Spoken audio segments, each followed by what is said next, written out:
Buenas tardes, hermanos, sean bienvenidos todos. La Iglesia Cristiana La Verdad que Permanece les da la bienvenida a todos. Vamos a recordar un texto clave, primera de Timoteo 2, 5 y 6. Dice, porque hay un solo Dios y un solo mediador entre Dios y los hombres, Jesucristo hombre.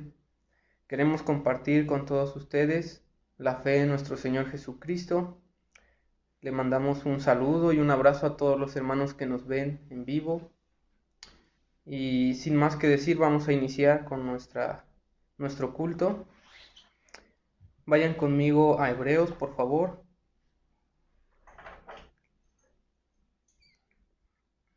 Como hemos estudiado, lo más probable es que el autor de Hebreos haya sido un personaje llamado Apolos. En Hechos se refiere a él como elocuente y poderoso en las Escrituras. Y hay que recordar que este varón era influenciado por la corriente griega. Lo sabemos porque usaba mucho frases como por ejemplo la sombra que ha de venir, que venía de los griegos. Y vamos al capítulo 4. Y vamos a empezar a leer. Dice así: temamos pues, no sea que, permaneciendo aún la promesa de entrar en su reposo, alguno de vosotros parezca no haberlo alcanzado. Versículo 2, porque también a nosotros se nos ha anunciado la buena nueva como a ellos, pero no les aprovechó el oír la palabra, por no ir acompañada de fe en los que la oyeron. Pero los que hemos creído, entramos en el reposo, de la manera que dijo, por tanto juré en mi ira, no entrarán en mi reposo, aunque las obras suyas estaban acabadas desde la fundación del mundo. Versículo 4, porque en cierto lugar dijo así del séptimo día, y reposó Dios de todas sus obras en el séptimo día, y otra vez aquí no entrarán en mi reposo. Por lo tanto, pues, ¿qué falta que algunos entren en él? Y aquellos a quienes primero se les anunció la buena nueva no entraron por causa de desobediencia. Versículo 7, otra vez determina un día, hoy, diciendo después de tanto tiempo, por medio de David, como se dijo, si oyereis hoy su voz, no endurezcáis vuestros corazones, porque si Josué les hubiera dado el reposo, no hablarían después de otro día. Por tanto, queda un reposo para el pueblo de Dios, porque el que ha entrado en su reposo, también ha reposado de sus obras, como Dios de las suyas. Versículo 11. Procuremos pues entrar en aquel reposo, para que ninguno caiga en semejante ejemplo de desobediencia.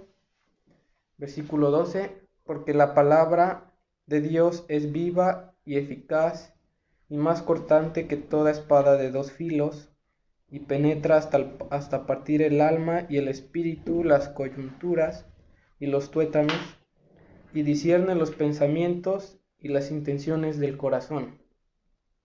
Por último, y no hay cosa creada que no sea manifiesta en su presencia, antes bien todas las cosas están desnudas y abiertas a los ojos de aquel a quien tenemos que dar cuentas. Hacemos una oración. Padre, te agradecemos en esta mañana porque nos das vida juntamente con Cristo, Señor. Ayúdanos a tener la mente y el actuar de Cristo. Perdónanos de todas nuestras faltas, pecados, aun los que nos son cubiertos, Señor. Te pedimos también que nos lleves a la verdad. Cristo es la verdad. Te pido por los hermanos que nos están viendo hoy, para que tú le des sabiduría, Señor, y que también tengamos un corazón manso y humilde como Jesucristo. Te pedimos que tomes el control de este culto, Padre, por medio de Cristo, tu Hijo. Amén. Vamos a pasar a los cantos dirigidos por nuestro hermano Rafa y nuestra hermana Greta. Adelante, hermano.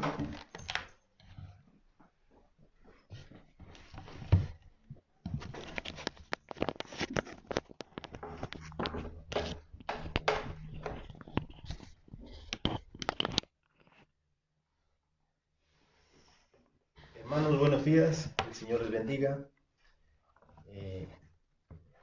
Bendiciones a todos los que nos escuchan, que el Señor les bendiga. Vamos a alabar a nuestro Señor Todopoderoso con 4 himnos.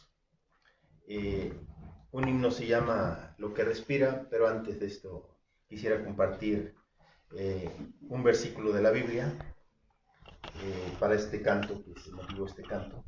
Si quieren ir a sus Biblias, en el Salmo 149, la palabra de Dios dice: Cantad al Señor cántico nuevo, su alabanza sea en la congregación de los santos. Alegres Israel en su Hacedor, los hijos de Sión se usen en su Rey. Alaben su nombre con danza, con pandero y arpa a él canten. Porque el Señor tiene contentamiento en su pueblo, hermoseará a los humildes con la salvación. Regocíjense los santos por su gloria, y canten aún sobre sus camas. Exalten a Dios con sus gargantas, y espadas de 2 filos en sus manos. Amén.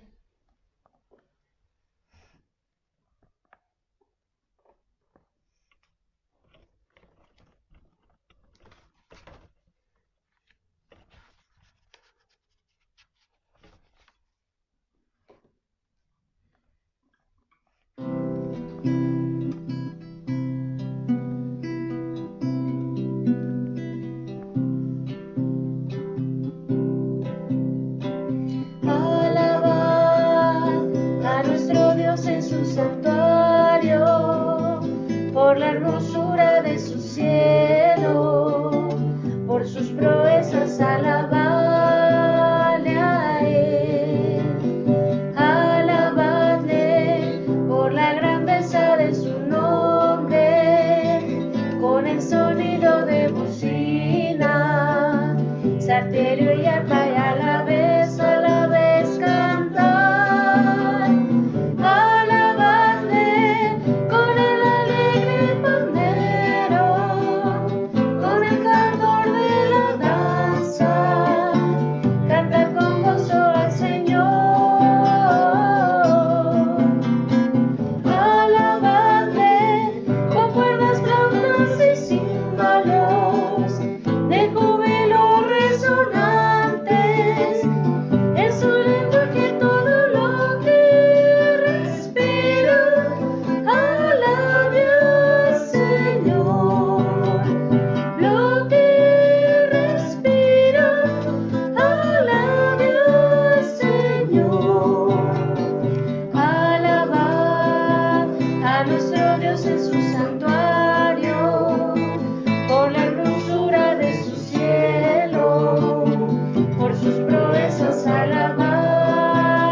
Entonemos otro canto al Señor, hermanos.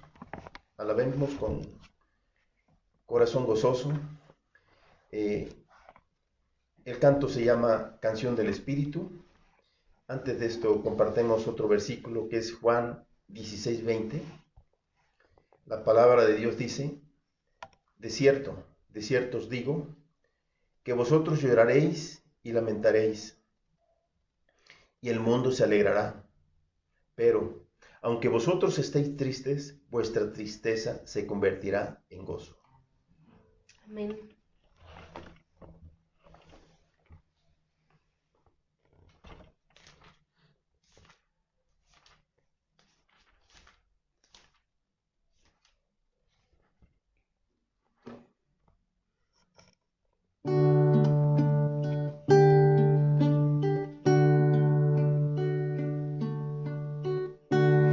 Oh, deja que el Señor te envuelva con su espíritu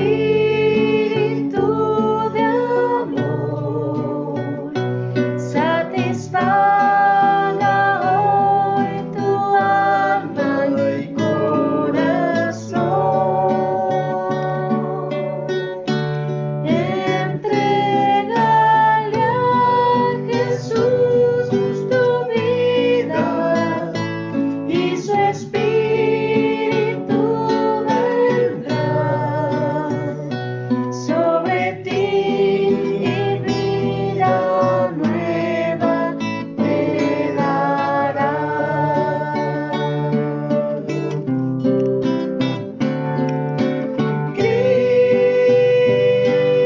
Cristo, oh Cristo,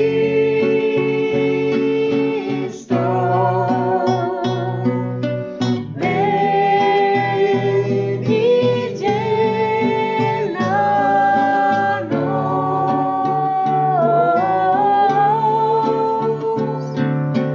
Cristo, oh Cristo,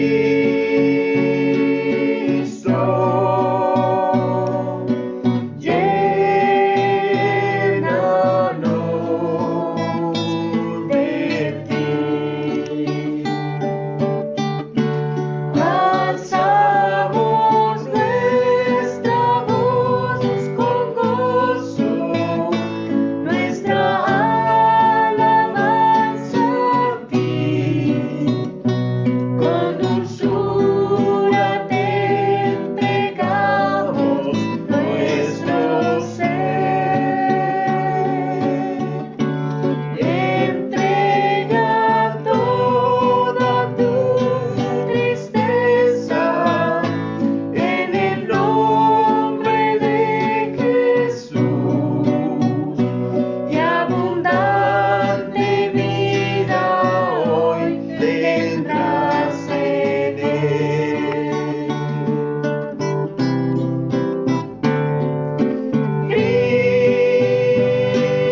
Cristo, oh Cristo,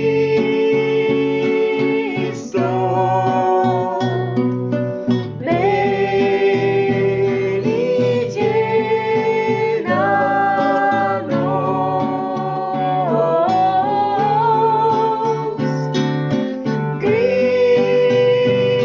Cristo, oh Cristo,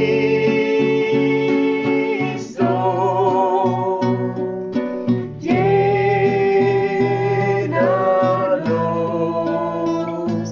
de ti. Gloria a Dios. Continuamos, hermanos, con otro himno que se llama Dulces Melodías.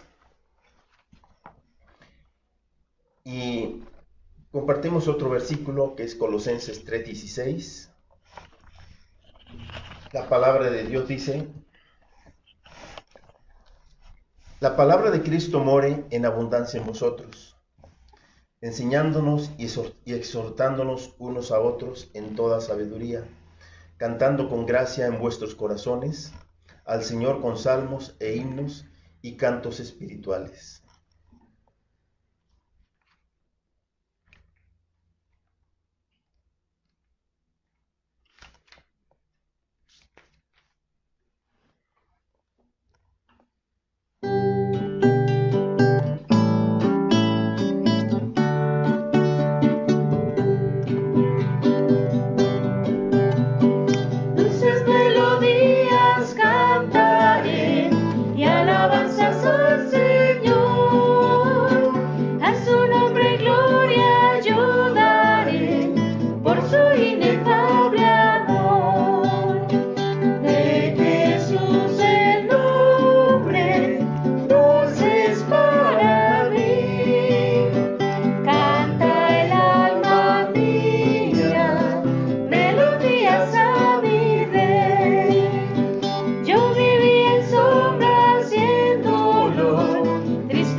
por último, hermanos, vamos a cantar otro himno. Se llama En Jesucristo Puerto de Paz. Asimismo vamos a compartir otro versículo, si nos vamos a nuestras Biblias, segunda de Tesalonicenses 3:16. La palabra de Dios dice: y el mismo Señor de paz os dé siempre paz en toda manera. El Señor sea con todos vosotros. Amén. Amén, hermanos.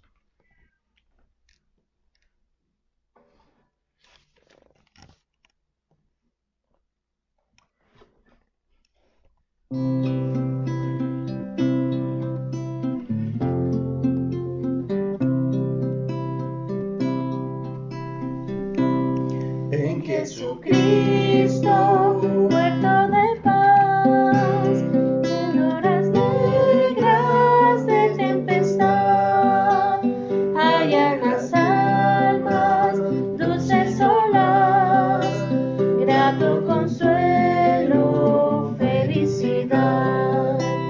Gloria cantemos al Redentor, que por nosotros quiso morir, y que la gracia del Salvador siempre proteja nuestro vivir.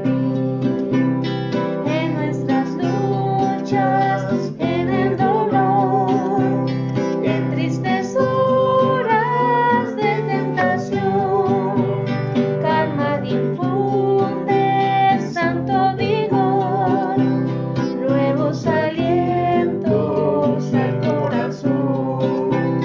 Gloria cantemos al Redentor, que por nosotros quiso morir, y que la gracia del Salvador siempre dirija nuestro vivir.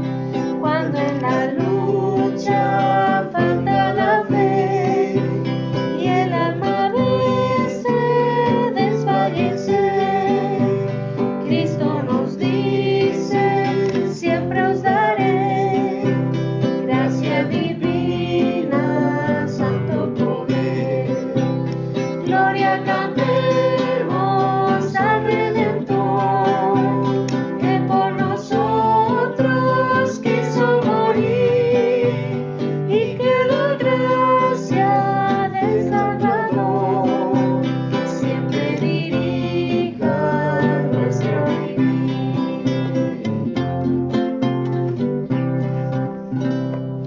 Amén, hermanos. El Señor les bendiga.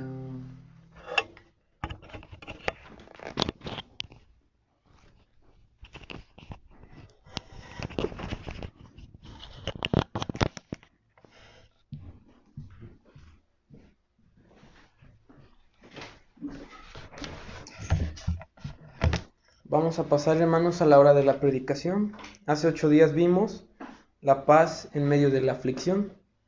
Vimos algunas profecías en el Antiguo Testamento, como Jesucristo, príncipe de paz. Sin embargo, lo que vemos en el Nuevo Testamento son afirmaciones de Cristo, como que Él no ha venido a traer paz, sino espada. Y hace 8 días vimos que el carácter de esta paz es espiritual. Es decir, que en medio de los problemas y aflicciones podemos tener paz espiritual por medio de Cristo. Vamos a invitar a nuestro pastor y hermano Carlos para que predique. Adelante, hermano.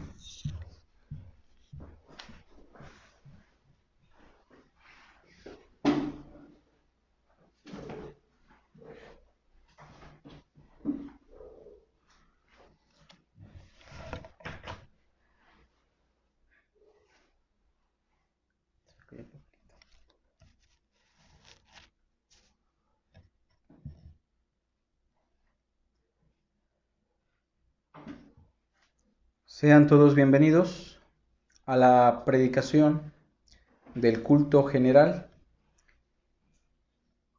Estamos tratando de exaltar a nuestro Señor Jesucristo. Estamos buscando que el mensaje del Evangelio tenga impacto en la vida de nuestros hermanos y pueda alcanzar a aquellas personas que llegan a tener contacto con la enseñanza que nosotros buscamos transmitirles. Recordemos que no predicamos una religión, lo que predicamos es una fe, es la fe en nuestro Señor Jesucristo. Y teniendo como fundamento esa fe, vamos a dar lectura a Mateo capítulo 11 y vamos a leer del verso 28 al 30. Dice el texto: Venid a mí todos los que estáis trabajados y cargados, y yo os haré descansar. Llevad mi yugo sobre vosotros, y aprended de mí, que soy manso y humilde de corazón, y hallaréis descanso para vuestras almas, porque mi yugo es fácil y ligera mi carga. Si hay un personaje en el Nuevo Testamento que fue altamente figurativo en sus enseñanzas, hemos dicho, ese fue Jesús de Nazaret. Pero pensando en las figuras de dicción que el Señor Jesús usó, una de sus preferidas fue la paradoja. La paradoja es una figura de ilusión, una figura que aparenta una contradicción. Sin embargo, en la paradoja no existe ninguna contradicción. Aparenta ser una contradicción, pero dentro de esa paradoja hay una lógica inmensa. Ahora bien, la paradoja es la figura que Cristo va a usar constantemente para llamarnos a la fe. Un ejemplo sería tal vez el texto que dice que el que se humilla será exaltado y el que se exalta será humillado. Noten ahí cómo está la paradoja, una aparente contradicción. También Jesús dijo que el que busca su vida la perderá, pero el que pierde su vida por causa de mí, éste la hallará. También la Biblia nos dice que para vivir tenemos que morir. También la Biblia nos dice en las enseñanzas de Cristo que los últimos serán los primeros y los primeros serán los últimos. De manera que hoy vamos a hablar del paradójico llamado de Cristo. El paradójico llamado de Cristo. Ese es el tema. Todos estamos de acuerdo que nuestro Señor nos hace un llamado. Todos estamos conscientes de que Dios, a través de Cristo, nos está convocando, nos está llamando. Pero tenemos que enfatizar que el llamado que Cristo nos hace es un llamado paradójico. Es un llamado que aparenta contradicción, pero una contradicción bíblica. Una aparente contradicción que tiene su razonamiento en el ser de Dios y en la voluntad de Dios. Nosotros estamos ante un texto altamente paradójico y lo vamos a explicar más adelante. Pero primero vamos a enfocarnos en el hecho de que todo el texto tiene que ver con un llamado. Es una convocación, es una invitación que Dios nos hace. El texto inicia en un contexto de revelación. Si ustedes ven el verso 25, el texto inicia en el verso 25 diciendo: En aquel tiempo, respondiendo Jesús, dijo: Te alabo, Padre, Señor del cielo y de la tierra, porque escondiste estas cosas de los sabios y de los entendidos y las revelaste a los niños. En el contexto, Cristo está hablando del mensaje del reino, un mensaje glorioso, un mensaje que nos da acceso a la salvación, y este mensaje ha sido escondido a los sabios y a los entendidos. En el marco del contexto de Mateo, esto es en referencia a la élite de los judíos y a la gente que profesaba tener la verdad. Pero el mismo verso nos dice que este misterio del reino le fue revelado a los niños, una figura que alude a las personas más bajas, a las personas más viles, a publicanos, a pecadores, a rameras, a gente del vulgo y sin letras. Pero a Dios le plació revelarle el reino a este tipo de personas.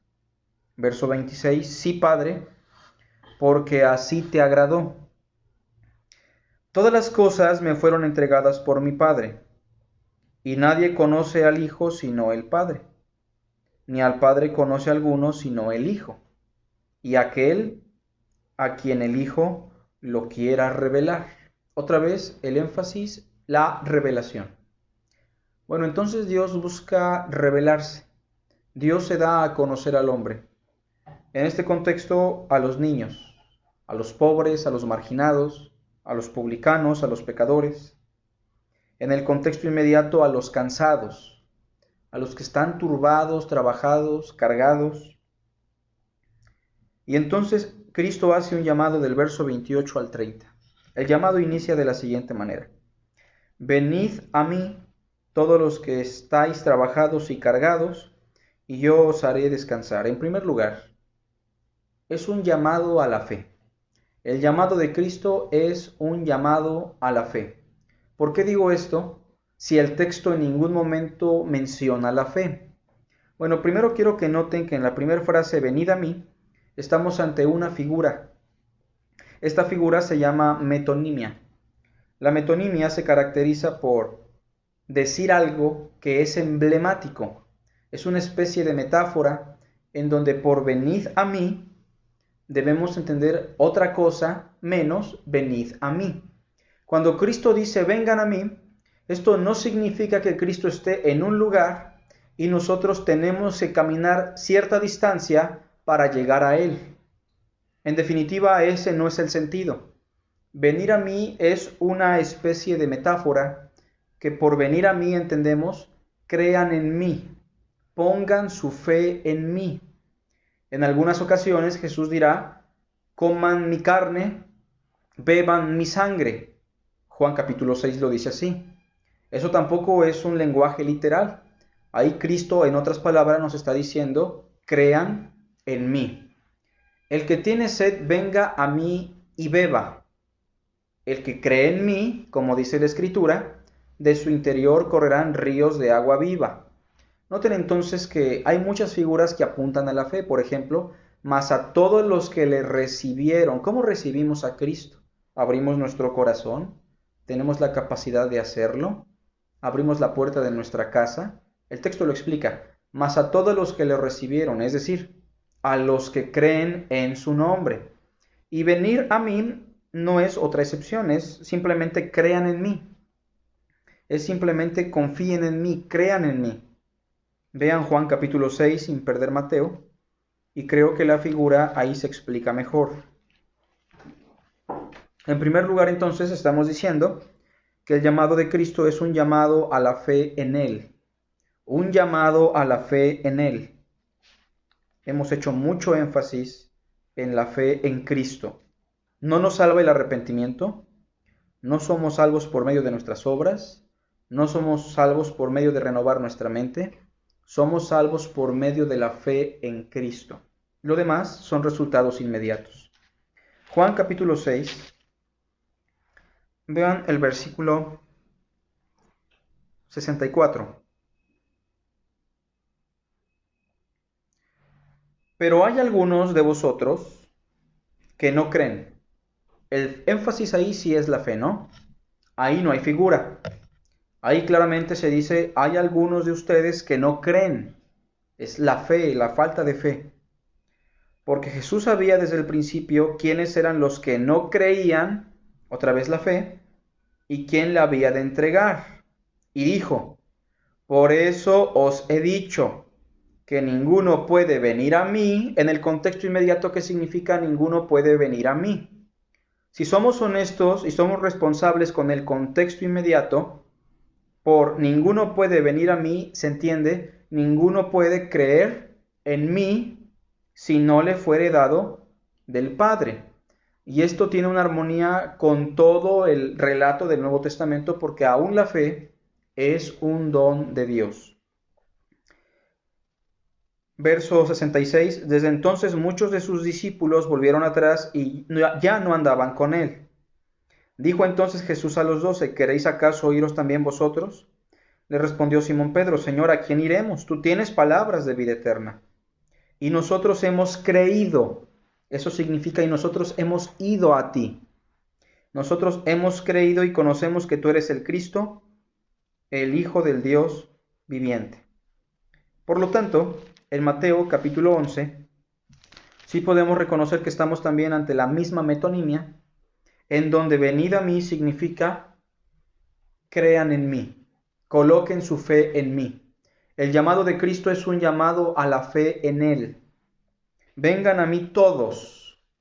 Pero cuando dice todos, no se refiere a todos los seres humanos. Debo enfatizar que el llamado de Cristo no es un llamado para todos los hombres que existen. No es un llamado para todas las mujeres. Es un llamado exclusivo. Vean el texto con atención para llegar al segundo punto. ¿Quiénes son los que pueden acudir a Cristo? ¿Quiénes son los únicos que pueden llegar a la fe en Él? Responder en fe a su llamado. Únicamente todos los que estáis trabajados y cargados. Esa es la condicional.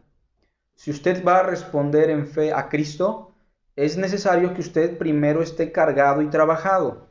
Por eso no es un llamado para todos, porque si usted no se siente cargado y trabajado, si usted no se siente inmerso en la maldad, si usted no se siente pecador, miserable, si usted no ha entendido su condición corruptible ante Dios, usted no puede acudir al llamado de Cristo.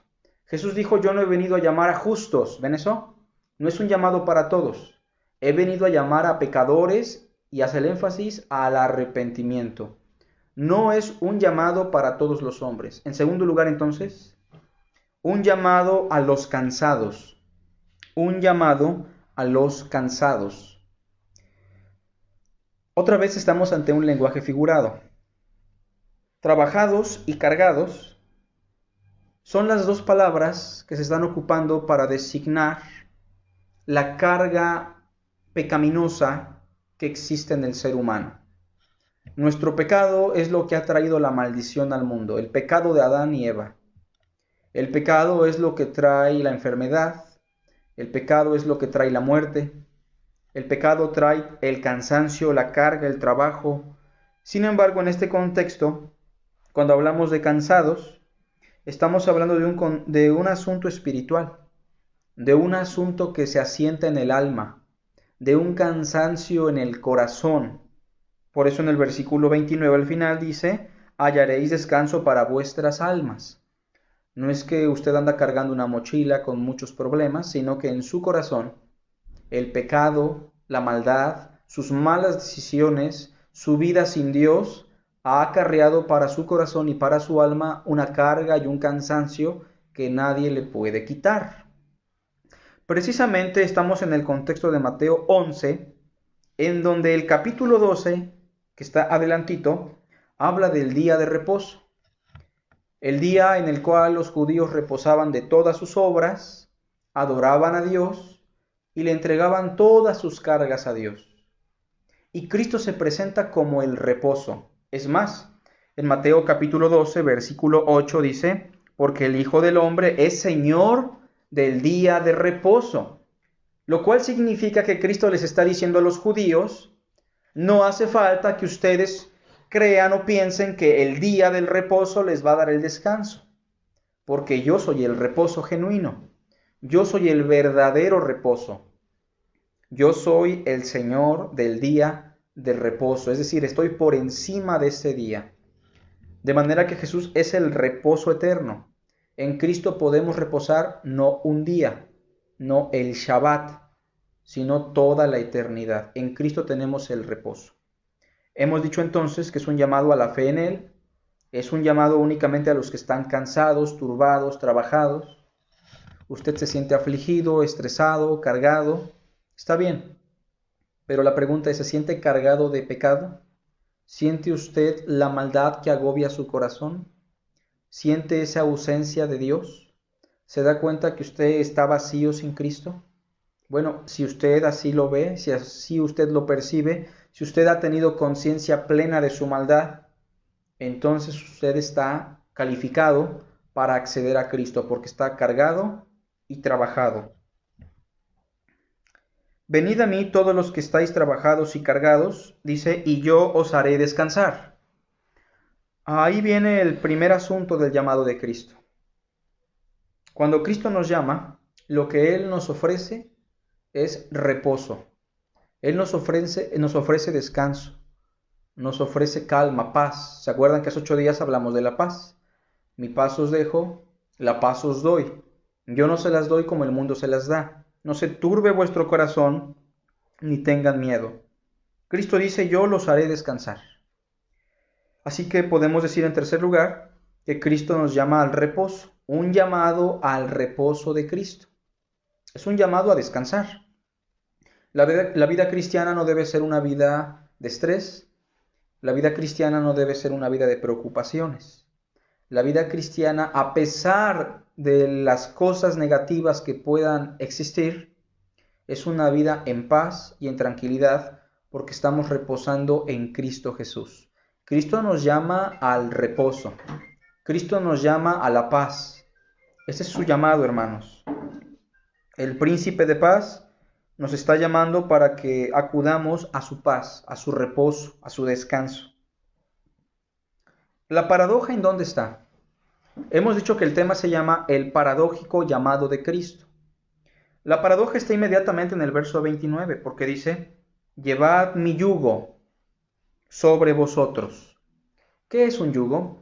Bueno, no sé si todavía lo hagan en algunas comunidades de nuestro país, pero antiguamente, no solamente en la tierra de Palestina, sino también en casi todos los países, para crear los surcos en los cuales se iban a sembrar las semillas, fuera cual fuera la semilla, se usaban 2 animales de carga, 2 bueyes, los cuales se unían el uno al otro con un tronco o un poste largo, el cual se conoce como el yugo. Ese poste que se colocaba encima de sus cabezas o de sus nucas, lo que provocaba es que caminaran juntos los dos. Estaban unidos por un yugo. Y de ahí la palabra cónyuge, 2 personas que están unidas por un yugo. Cristo nos está llamando a descansar, pero cuando dice llevad mi yugo sobre vosotros, nos está llamando también a cargar, porque el yugo es una carga. El yugo es algo pesado. Y noten que no nos está diciendo que Él va a llevar nuestro yugo. Él nos está diciendo que llevemos su yugo. Es decir, Cristo trae una carga. El llamado de Cristo es paradójico porque no solamente nos invita al reposo, sino que también, en cuarto lugar, es un llamado que nos invita a llevar la carga de Cristo. A llevar la carga de Cristo. Cristo nos quita la carga, la nuestra, nos hace descansar, pero nos arroja su carga. ¿Se entiende la idea? Cristo me hace descansar, lleva mi carga porque yo estaba trabajado, yo estaba cargado, Él me la quita, Él me hace descansar, pero es paradójico su llamado porque Él me coloca su carga. Él dice, llevad mi yugo, mi carga. Juntos vamos a caminar llevando mi carga, mi vituperio, mi sufrimiento. Llevad mi yugo sobre ustedes. Ahora, ¿cuál es el yugo de Cristo? El yugo de Cristo se explica en el contexto inmediato. Llevar el yugo de Cristo es lo siguiente. Vean el verso 29. Llevad mi yugo sobre vosotros y aprended de mí, que soy manso y humilde de corazón, y hallaréis descanso para vuestras almas. Llevar el yugo de Cristo, en primer lugar, es aprender de Cristo. El texto dice, aprended de mí. Ese es parte del yugo de Cristo, aprender de Cristo. Entonces, cuando usted llega a la fe en Cristo y usted empieza a aprender qué es lo que enseña Cristo, cómo debemos vivir según Cristo, cuál es el ejemplo que nos dejó el Maestro Jesús de Nazaret, el Mesías, usted sin darse cuenta ya está llevando el yugo de Cristo.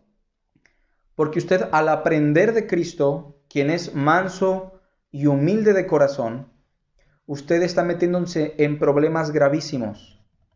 Porque dentro de este mundo, cuando usted busca ser como Cristo y aprender de Cristo, usted se está metiendo en problemas con un mundo hostil, pecaminoso, dominado por la maldad, por un corazón perverso de los hombres, un mundo y un sistema lleno de corrupción y de perversidad. Y eso hace que al aprender de Cristo usted lleve una carga. Vean, por ejemplo, Mateo capítulo 5.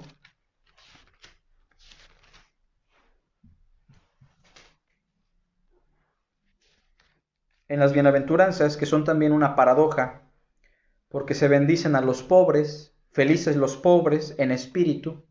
¿Cuándo vamos a encontrar una persona pobre y feliz?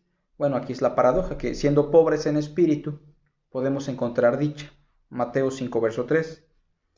Bienaventurados los que lloran. No vamos a pensar que una persona lógicamente es bienaventurada cuando llora. Regularmente llora porque hay un dolor, una tristeza, pero en Cristo hay bienaventuranza, hay una dicha. En fin, llevar el yugo de Cristo va a implicar lo que dice el capítulo 5, versículo 11. Vean, bienaventurados sois cuando por mi causa, es decir, mi yugo, por aprender de mí, os vituperen y os persigan y digan toda clase de mal contra vosotros mintiendo. Llevar el yugo de Cristo, dijimos, es aprender de Cristo, es imitar a Jesús. Pero imitar a Cristo, hermanos, ¿qué es lo que acarrea para nosotros? En este mundo acarrea vituperio, persecución, y que todo el mundo diga toda clase de mal contra nosotros mintiendo. Hay calumnia de parte de la gente que no tiene a Dios únicamente porque en nosotros ven a Cristo. Verso 12. Gócense y alégrense, porque su recompensa es grande en los cielos, porque así persiguieron a los profetas que fueron antes de ustedes. Ustedes son la sal de la tierra, ustedes son la luz del mundo.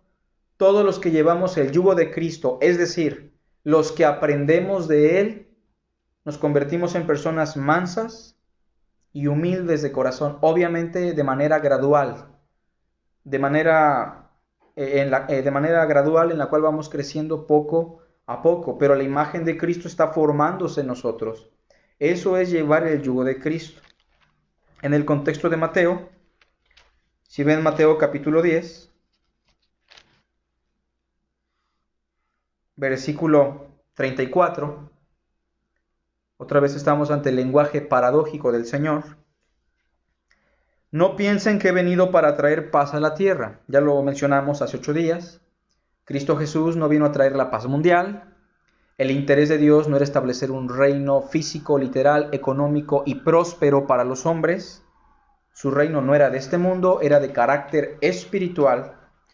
Y no hizo eso, un reino físico, próspero y material, ni lo traerá. Él no vino a traer paz a la tierra, no fue su finalidad. No vino para traer paz, sino espada, disensión. Verso 35. Porque he venido para poner en disensión o en división, en conflicto, al hombre contra su padre, a la hija contra su madre, y a la nuera contra su suegra. Y los enemigos del hombre serán los de su casa. Ahora, ¿por qué? ¿Será que Dios está interesado en que nos odiemos unos a otros? No, porque Dios es amor.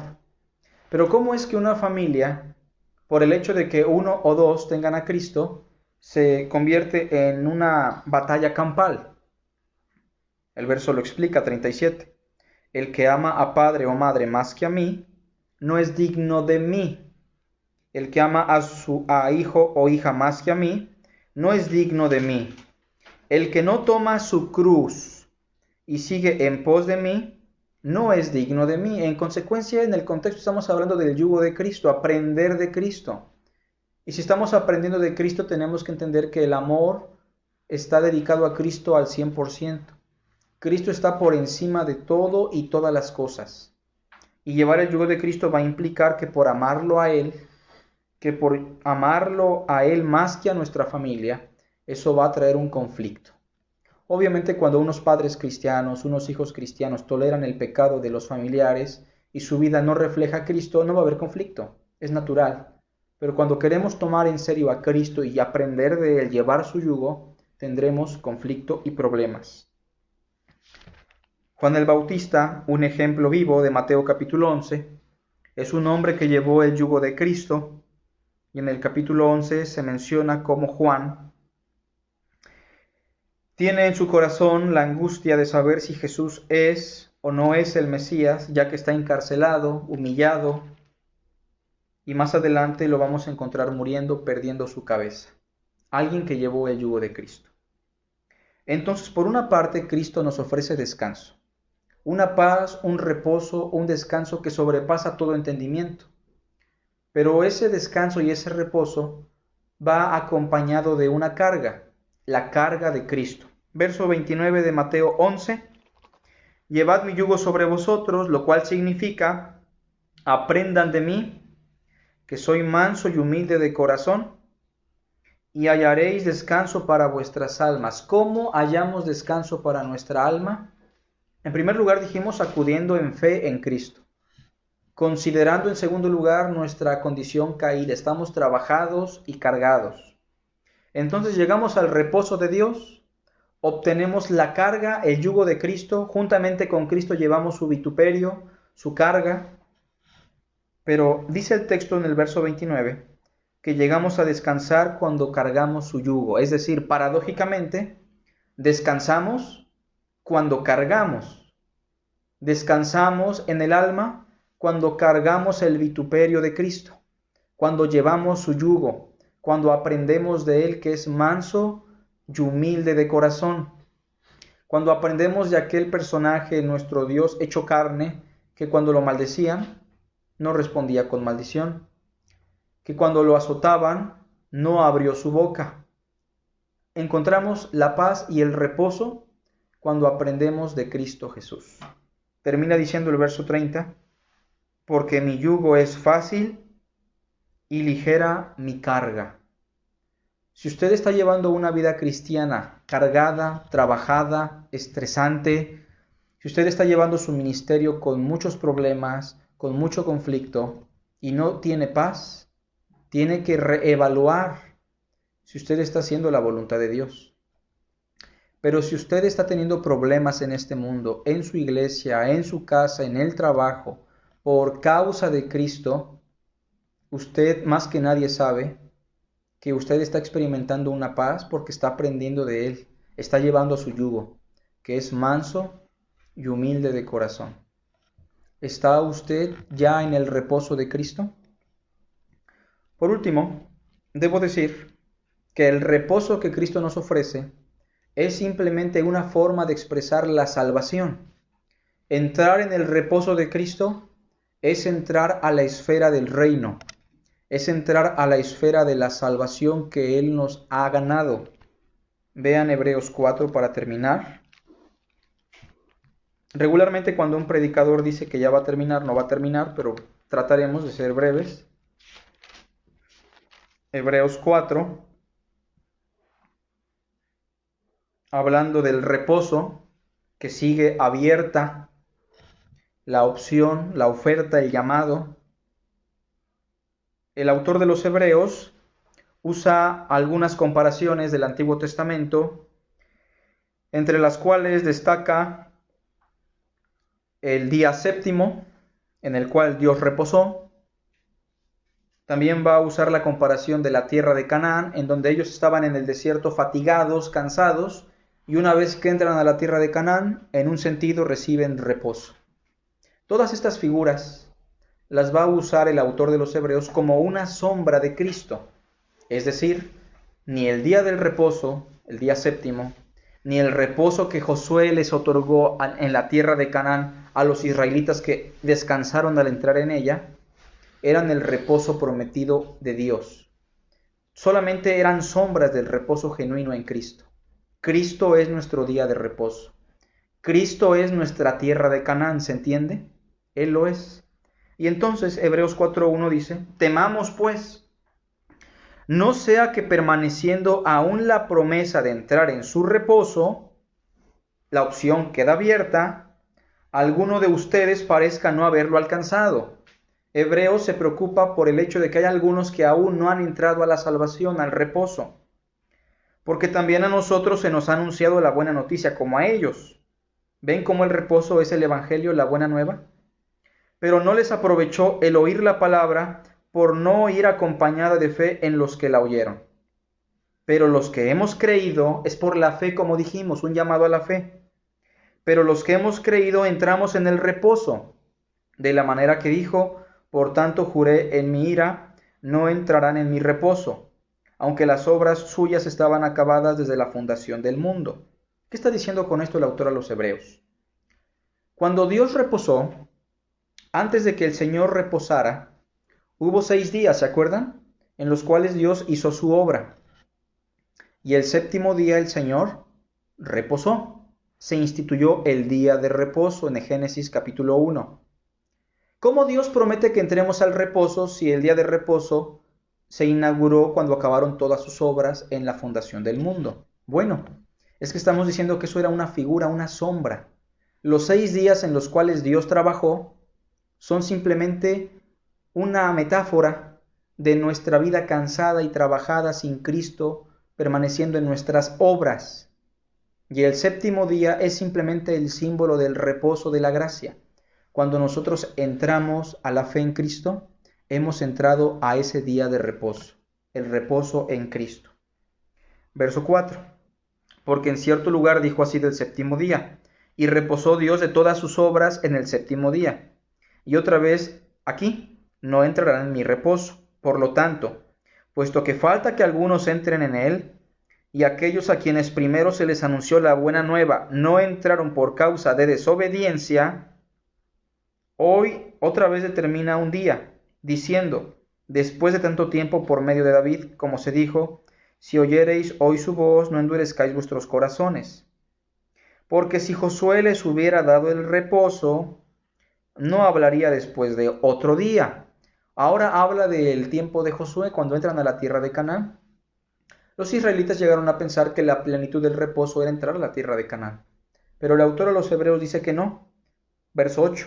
Porque si Josué les hubiera dado el reposo, no hablaría después de otro día. Por tanto, queda un reposo para el pueblo de Dios. Y ese reposo indudablemente es Cristo.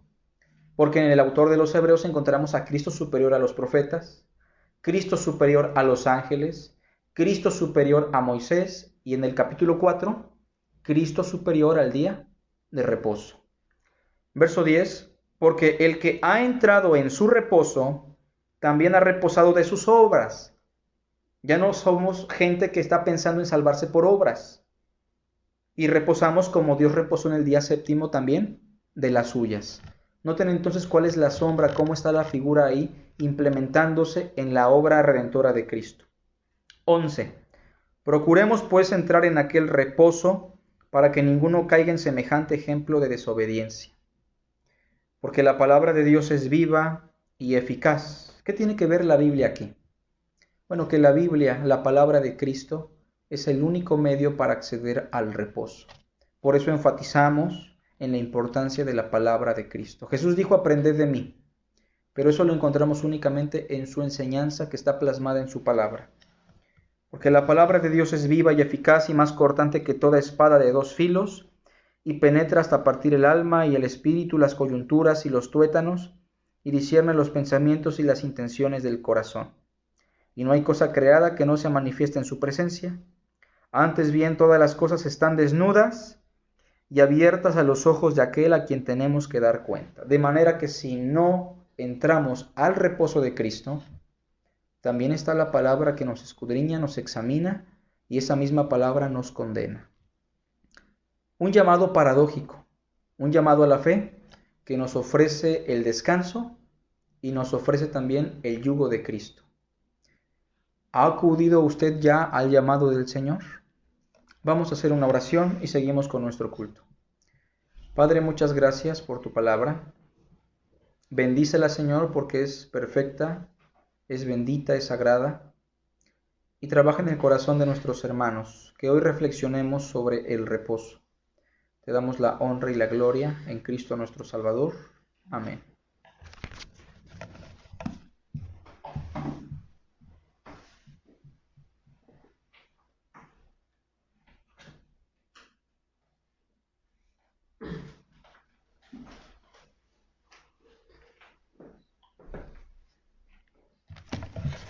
Vamos a pasar a nuestras ofrendas, hermanos. Y usted en casa puede apartar las ofrendas y puede hacerlo llegar a las hermanas que administran las ofrendas. Ya sabemos que son nuestra hermana Orquídea y nuestra hermana Mari. Y Proverbios 3, 9 y 10 dice: honra al Señor con tus bienes y con las primicias de todos tus frutos. Es decir, con lo primero, con lo mejor de tus frutos. En nuestro tiempo ya no somos pues sembradores ni cosechadores, pero pues con el dinero de nuestro trabajo podemos ofrendar a Dios. Y serán, perdón hermanos, mejor lo leo.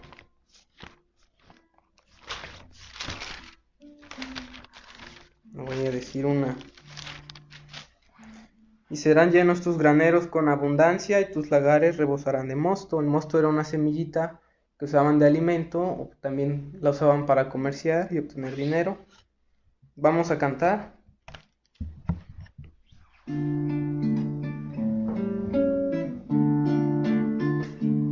El que siembra escasamente también segará escasamente. El que siembra generosamente, generosamente segará.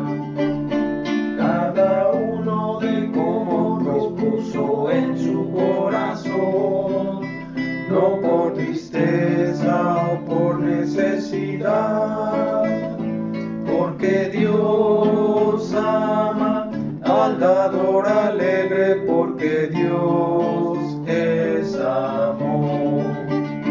El que siembra escasamente también segará escasamente. El que siembra generosamente, generosamente segará.